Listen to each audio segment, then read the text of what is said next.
to strike the last word. You're recognized for 5 minutes. I've shared many times on this committee and with my constituents that I was a teenage mom. I was, in fact, a pregnant and a parenting student. So I know firsthand the difficulties of navigating the education system while pregnant or having small children. Title IX already prohibits discrimination based on sex, including pregnancy and parental status, in educational programs and activities.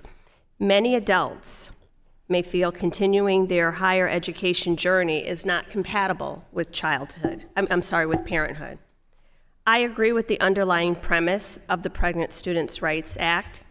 Institutions of higher education should have to distribute information about the rights of pregnant students and the resources available to them at the school through their website, student handbooks, emails, and during student orientations.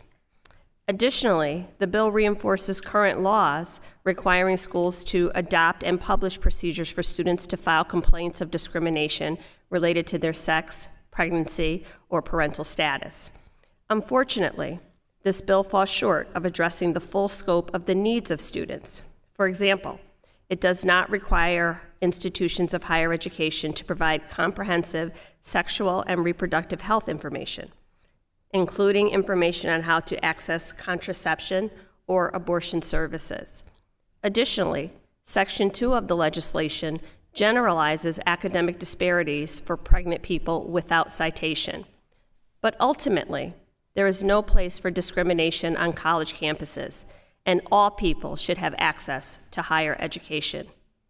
In this spirit, I plan to support this legislation because I don't want other young parents, I don't want other pregnant students to have to experience many of the obstacles that I had to overcome all by myself. But I would ask my Republican colleagues, if you truly care about helping pregnant and parenting students, if you truly want to work on legislation that will help them, I have a piece that I introduced that I'd like you to consider. The Preparing and Resourcing Our Student Parents and Early Childhood Teacher Act, or the Prospect Act, which aims to improve access to affordable, quality infant and toddler childcare for student parents. So not just birth, but supporting children through life. My bill invests in community college and minority-serving institutions to become incubators for infant and child care talent, training, and access on their campus. The Prospect Act provides free, high-quality infant and toddler child care to student parents at guarantee institutions.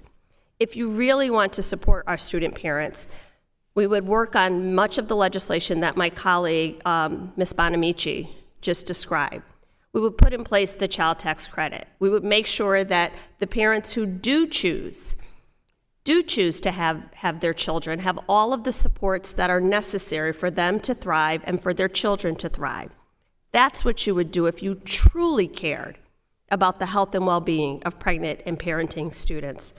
We must address the healthcare crisis in our nation.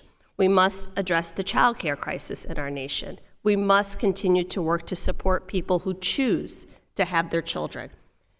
This bill is a thinly veiled attempt to pass anti-choice legislation. I recognize that, but I also am fully aware that any information that we can give to students to help them make the best possible choices for themselves and their future is something that I can support. Thank you. I yield back.